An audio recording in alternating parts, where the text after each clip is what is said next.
Hey guys, it's me, Trevis, with PlayerProps.ai, and this is what we're locking in for Week 3 of the NFL season and the biggest NFL survivor pool in the world, where if we stay alive through 20 selections through 18 weeks, we win ourselves a nice $14.2 million. So let's recap what we did over last week. If you watched the last week's Week 2 episode in your Survivor League, you're welcome. If you've listened to me in the video, we actually, at the end of the video, said we're going to go with the Texans, which, in the biggest survivor pool in the world, 23.6% of you listened to me, and you survived. However, I posted a pinned comment shortly after I uploaded the video, where originally, if you look at the beginning of that video, I have LA Chargers and Pittsburgh Steelers as potential candidates, but then when I pulled it up during the show, I accidentally pulled up Week 3 matchup, and I was like, oh, they're versing each other. I don't know why I had this, and I removed both of them, which is how we ended up on the Houston Texans. But when I realized my mistake after I uploaded the show, the LA Chargers and the Steelers were back in play, and eventually we wound up going with the Chargers over the Texans and the Steelers. If you did any of these, you advanced. The Texans advanced, the Chargers advanced, the Steelers advanced. All three of those. So if you completely ignored me and did your own thing and picked the Ravens or the Lions, the Eagles, Jaguars, Cowboys, or Colts, was 6 of the top 8 picks, well, you're done. You lost it. You're out of the pool. But yeah, so that's exactly how it works. You just got to do your due diligence. Now, for this episode, I'm going to be pulling up a new site. I am not partnered with the site. The site is not paying me, but the site exists for survivor pools, specifically integrated with the Circa Survivor contest, which again is the $14.2 million to the last remaining entry contest. And we're going to actually pull up that site because if you remember the first 2 episodes, I pulled up my Google Sheet, which was super subpar visually and conceptually. That's just what I use. Now I'm looking at this, I'm like, oh, this is a million times better. Let me just use their site. So before we go into that, as you see on the screen, Week 2 was an absolute bloodbath. In the entire history of the Circa Survivor contest existing, there's never been a higher percentage of total entries eliminated in the first 2 weeks than in these first 2 weeks of the 2024 season. I also have pulled up here the Circa Million. This is where you pick 5 spreads every single week, and you get a point if you get it right, you get a half a point if you get a push, and 0 points if you get it wrong. There's nobody that's perfect. There's 0 perfect entries through 2 weeks, but there are 8 people tied for first, as you see, with a 9-1 record. Last week wasn't good for us on the spread side of things. We survived with the Chargers, but the spread side of things did not work in our favor. So we are, what are we right now? Let me do the math real quick. We were 3-1-1, so we're 5-6-1, I think, which is, well, there's no 5. No, it's impossible to be 5-6-1. We were 3-1-1. We're 5-4-1. Okay, so yeah, that's where we're at right here. So we're part of the. We're not near the top. We're not near the bottom. We're right there in the middle, but we can still climb our way back because only 4 losses is only 1 different than, or 3 different than the top. So it's a long season grind. If we keep having 4 1 weeks, some 5-0 weeks sprinkled in there, we could march our way back to the front. So I'm not too worried about it. Remember, as well as I said in the other videos, there's 9 entries that are tied for 0 and 10, which means they actually chose 5 spreads in the first 2 weeks and got none of them right. There's a big prize for being the worst picker throughout the season, as well as every single quarter, every single 4 to 5 weeks of the season. So we're not running in the top for the best prize. We're not currently in the bottom for the worst prize. Right there in the middle. So our entries need to make up their minds. Do we want to tank? I mean, I'm not going to intentionally try to tank because it's still hard to pick 5 things incorrectly. But I'm trying to figure out what my picks want to do this week. But anyway, we're focusing on the Survivor side of things. So this is the site, again, that I am not affiliated with by any sense of the matter. But I think it was like they followed me on Twitter, and I looked into their account, and I was like, oh, this is nice. This is like the Google Sheet that I pulled up, the Excel, the first 2 weeks, but it's just a million times better. So what this does is this actually pulls in the data specifically for the $14.2 million Circa Survivor. I don't think there's any other Survivor pool that's integrated, because why bother if you have the number one most popular one? So you actually see, it says up here in the top left, it says Circa Survivor 2024. It tells you how many entries started. There was 14,266 entries. There's only 3,878 left. Even though there was 14,000 entries, there was actually only 4,181 players, which is interesting because you can have up to 10 entries. And there's a lot of people that spent the $10,000, got their 10 entries, and so they can have some wiggle room as the season goes on. I did see some screenshots on Twitter somewhere where there's a lot of people that used all 10 on the same team, like the Ravens or the Eagles or something. And so they spent $10,000 on 10 entries, and within the first 2 weeks, they have 0 entries left. I don't think, strategically, there's ever a situation where you should use all entries on one team, because anything can happen, as we saw last week. So there was only 4,181 people that had at least one entry or more. That's about cut in half. So even though there's, this is, I don't even want to do the math. You know what, screw it, let's do the math. I'm going to do the math right now. What percentage of the total? 3,878 divided by 14,266. There is only 27%. Less than a third of the entries are left, but half the people are left. So that means just a lot of people got rid of their extra entries that they were hedging. And then this is the value. So it costs $1,000 to get into this contest.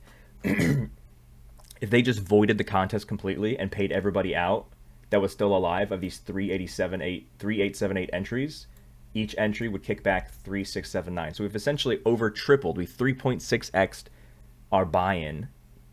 That's because so many people got eliminated. Now let's go to this cool thing here. This is called the map. Yeah, you can see on the screen fine. So it has every single matchup for every single team.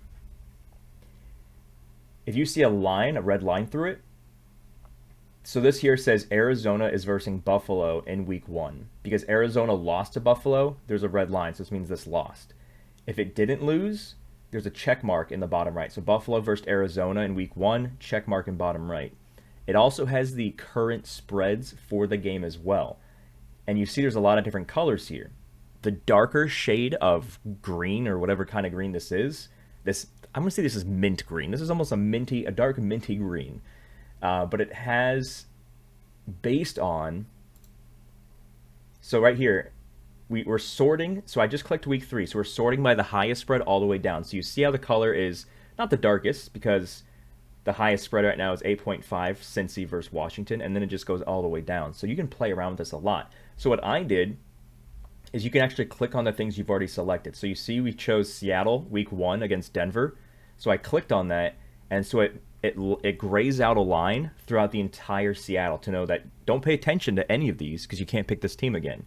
And then last week we picked Chargers, so we clicked on Chargers week 2.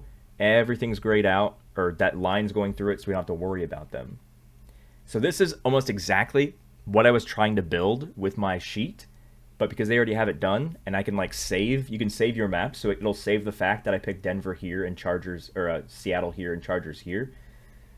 You can start clicking around. So let's say we're going to go with Cincy week 3. I don't know if we're going to do that. We click on this, and then it'll remove them. So we can actually play through all kinds of different multiverse scenarios. We can Doctor Strange this and see, okay, what's going to be available week 17 or week 18. Something else to pay attention to, because this is solely integrated with the Circa Survivor, you see up here in the top menu, it goes from week 12 to a turkey to week 13. Week 17 to a Christmas tree to week 17, because I mentioned there's 20 picks you have to make, even though there's only 18 weeks. You have to choose. You 100% have to choose. Have to have a team available for either Thanksgiving Day or Black Friday. There's games on both those days. And these are the teams that are playing.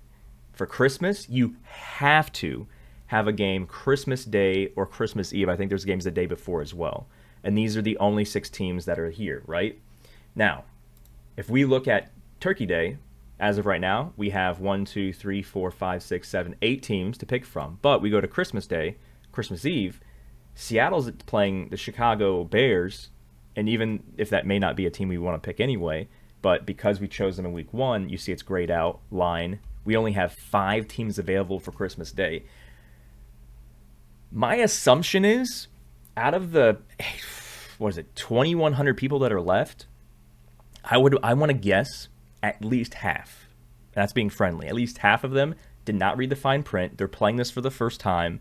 They don't understand that they have to have, on top of having a week 16 and 17, they also have to have a Christmas Eve, Christmas Day game. And on top of week 12 and week 13, they also have to have a Turkey Day or Black Friday pick.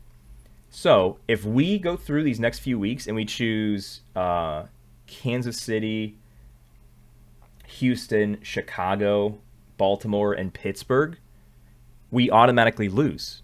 You 100% can't win if you don't have a team available. So we're keeping that conscious as well. We already used Seattle. We almost used Houston, but we still have Houston. And then luckily that we have a lot of things available here. I think we're saving Kansas City for the Las Vegas game for the Turkey Day. I think this is they're tied for their second highest spread of the entire season at the moment.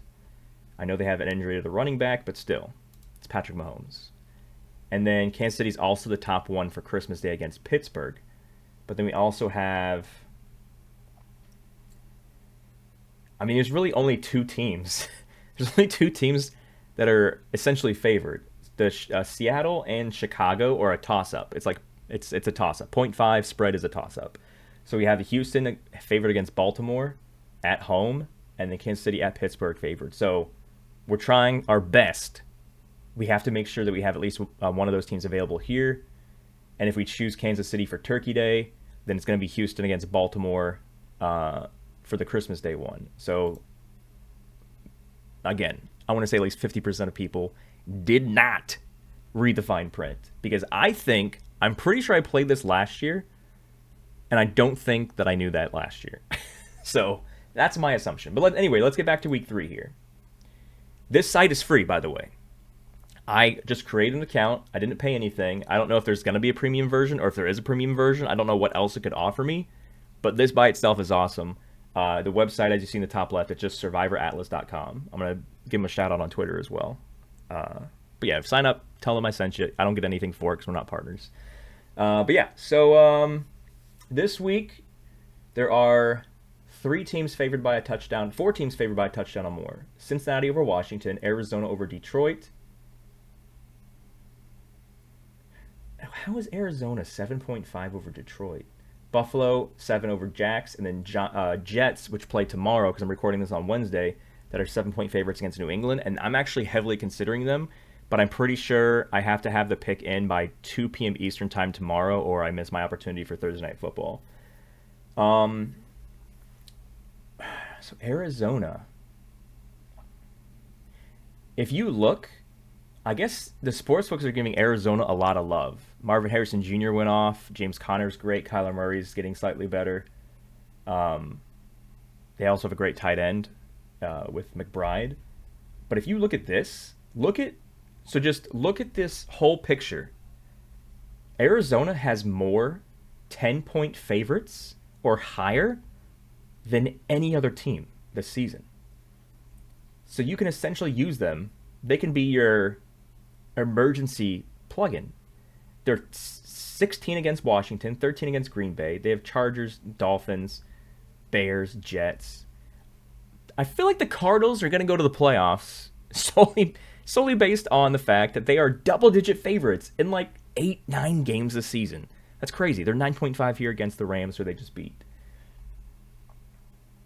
That's nuts. And you can, so up here you see it says reload odds. So if you're like, I feel like these odds are off, you can click reload odds. And, and I think it changed that. Because Arizona's not in the top anymore on week 3. Where did Arizona go? Oh, so apparently that was a site glitch. I was going to say, there is no way that Arizona is favored by double digits against all these teams, unless they like signed and traded for like all these people when I, by the time I was asleep last night and woke up. So we refreshed it, and now it makes sense. There's a lot of more closer spreads. So it's very important that before you do anything, you click on reload odds. I think what I did is maybe I was playing around with some of these things, and maybe I jacked up their spread because I was playing around with the stuff. So I'll take the blame for that one. But yeah, reload odds. If you are playing around with stuff, it'll take it away. Okay. Remove the last 5 minutes. Arizona is not him, like it was showing. Okay. So now we only have 3 teams that are favored by a touchdown or more. If you want to consider 6.5 a favorite for a touchdown, because they have to win by 7 points to cover the spread. You also have the Browns and the Bucks. This is really, really good heat map. I really like this heat map because if I'm like, are the Bucks playable against Denver? 6.5 is their second highest spread all season. When you get down here to Carolina, they're an 8-point spread, which is the third highest. So I haven't spent like hours on this, but I know once I get to like week 7 or week 8, I'm gonna be putting like hours into this map here. Jets against New England. New England did upset Cincinnati, but Cincinnati sucks the beginning of the season. They weren't that great. Jets only lost in San Francisco, which is essentially a better team than them anyway. Are the Jets playable any other time this season? They are versing the Broncos next week. So if we don't plug them in, it looks like based on their heat map here that we're going to be playing them week 3 or week 4. So do you want to play them on Thursday Night Football and get it over with to where they beat New England and we don't have to sweat anything on Sunday or Monday? Or do we save them for week 4? We can look at the week 4 heat map. We're going to try to save San Francisco as much as we can because they're a great team and they have a lot of they're going to be favored in a lot of the later weeks. Second highest favorite week 4 is New York Jets against Denver, against Bo Nix.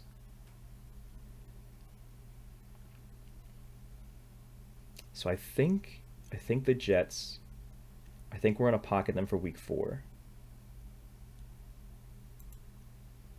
Because I know New England can be sneaky because they upset this 8.5 favorite of New England week 1. And it's a short week, so I don't know with Aaron Rodgers being 85 years old if he took enough ice baths and some Epsom salts to recover in time to be as great as he can be at his 85-year-old self. Past his prime in week 3 against New England, so maybe we'd hold off on the short week and we target them next week. So that means if we click here, and that's our target for week 4. Week 3 we have, do we want to do Cincinnati, who just blew it? Well, they should have beat Kansas City. Let's all be honest. That was a ridiculous last play of the game pass interference where they got a game-winning field goal. They should have beat Kansas City. So the fact they should have beat Kansas City means maybe they've figured out their issue, which had them being destroyed by the Patriots. So maybe they're back. They're at home. They're versing Washington, rookie QB. Neither of these games had a rookie QB. They both had veterans, Patrick Mahomes and Jacoby Brissett. This has got a rookie guy. Washington hasn't really been that good this season so far. We want to save Buffalo as long as we can. You want to save the powerhouses as long as you can. You want everybody else and their mom to use the powerhouses early so they have to choose the riskier things. Like it'll get down here and somebody will be like, oh man, all I have is Cincinnati for week 18. And they're a 1.5 point underdog. So if Pittsburgh beats them, then they can't possibly win. And so that's what you have to do. You want to save the teams that are more or less a guarantee to be favored at the end. Philadelphia, Kansas City, Buffalo, even Dallas. You want to have a week 18 team that you can trust. But you do have to take some risks. But Jets week 4. That'll be our target. I'm still going to do a video for that just because there's injuries could happen, things could change. So still tune into the YouTube and see if that's still something we're going with. So we're not going to choose them tomorrow night. Buffalo we're going to try to save. The Browns we don't really need to save because this is their highest spread the rest of the season against the Giants. This is their highest spread of the season. Yeah, this is their highest spread of the season.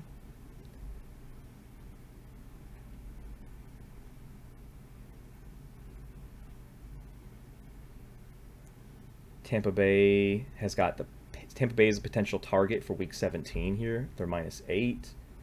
If we're targeting Carolina, Las Vegas would be the target. This is their highest spread as well this season. So if we're talking about the teams that are 6-point favorites or higher that we're not storing in our back pocket, the Bengals we don't necessarily need to store. The ones we are storing would be what? Buffalo, Tampa Bay, San Francisco. So that leaves us, for Week 3, that leaves us Las Vegas over Carolina.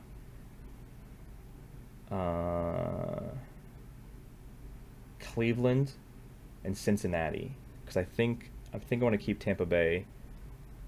Because they got Carolina here, they got Las Vegas here, and they got Carolina here again. They got two games against Carolina, which we always want to keep those Carolina opponents.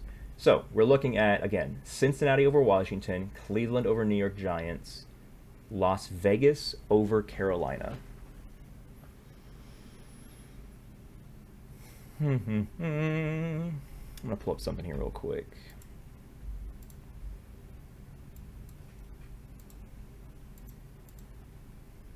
Oh, did I just...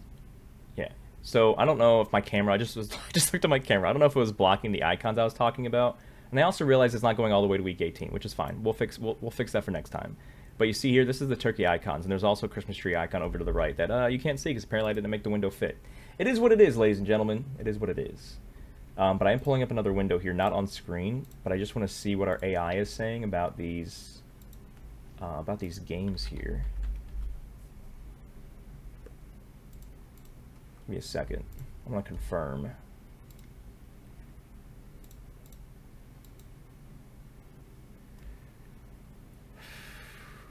Houston, Kansas City, Buffalo, Tampa, Cleveland. So Cleveland's money line is -278. The Buccaneers have -298.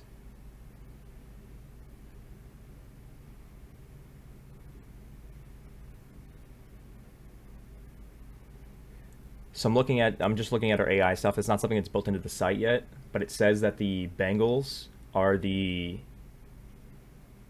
So if you know how implied chance works, there's a bot in our Discord where you type in odds and it says the implied chance of something. So right now the Bengals have a -360 money line, which the implied chance of that is the Bengals have a 78.26 implied chance of hitting. Our AI gives its own percentage, and so we kind of weigh the how far off is the line from what our AI is saying is going to happen. And it says that the Bengals are essentially, the difference is their money line is roughly 13% too favored. So while the line the sportsbooks have give it a 78% chance of hitting, our models say that Cincinnati has a 65% chance of winning. And so there's a 13% difference between those two. So that's something we don't want to ever plug in a team that is like double-digit difference on implied chance to AI prediction. The Browns are pretty much break even. The AI says they have a 73% chance to win, and the implied chance is roughly right now at 73% implied chance. So based on the AI I'm looking at right now, that again, this is not built into our site or app yet, the Buccaneers, which we might want to save, and the Browns. Who was the other team we were looking at? Hold on. Cincinnati is not good. Cincinnati can potentially be a trap game as well. So we're looking at Cleveland and Las Vegas. Let me see what Las Vegas says. The Raiders are over-favored by 4%. Not too crazy, but the Browns still have a better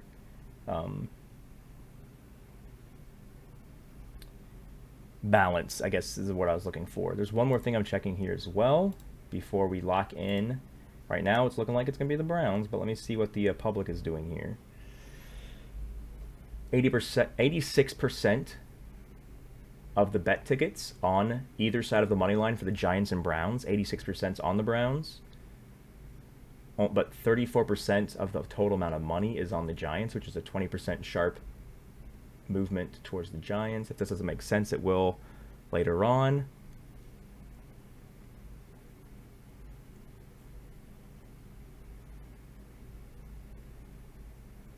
But let me look at Las Vegas. 92% of the money is on Las Vegas. 92% of the bets are on Las Vegas to win. 86% of all the money on Las Vegas is on Las Vegas to win.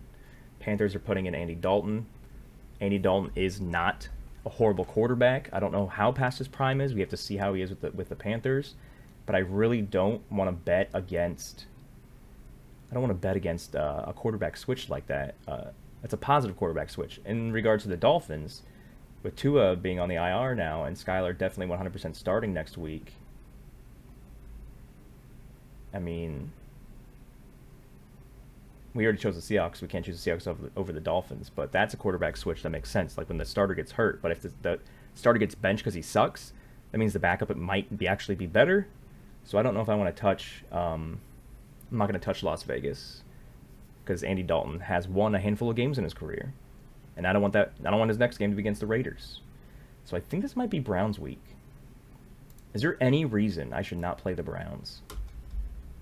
Besides, of course, the fact that Deshaun Watson isn't that great. I think that's what we're going with. I think we're going with Cleveland, which is I'm hoping that Bengals, because they have the highest spread, are the highest pick team again, and I hope they lose again to knock out all those people.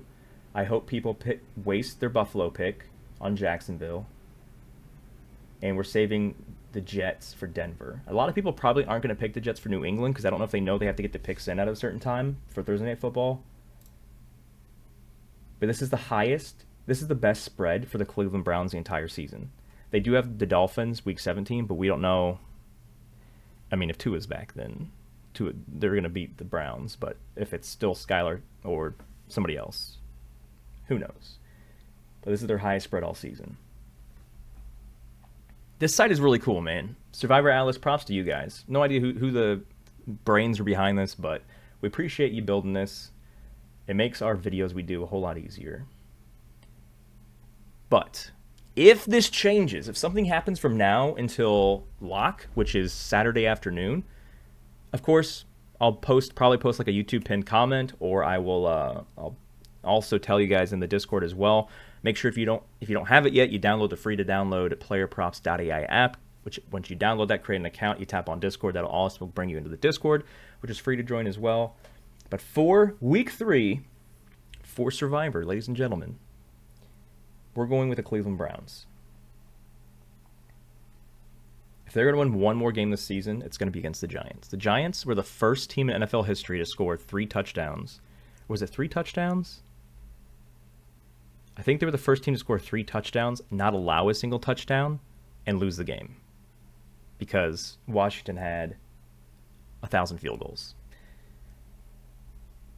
And this is at Cleveland as well. So keep that in mind. So that's what we're going with for week 3. If we change our mind, which I don't think we will, we'll let you guys know. That's all I got. That's it. That's what we're locking in. Good luck, guys.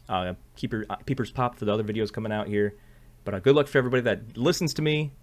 And for everybody that picks teams that I want them to pick so they get knocked out, good luck to you guys as well. See ya.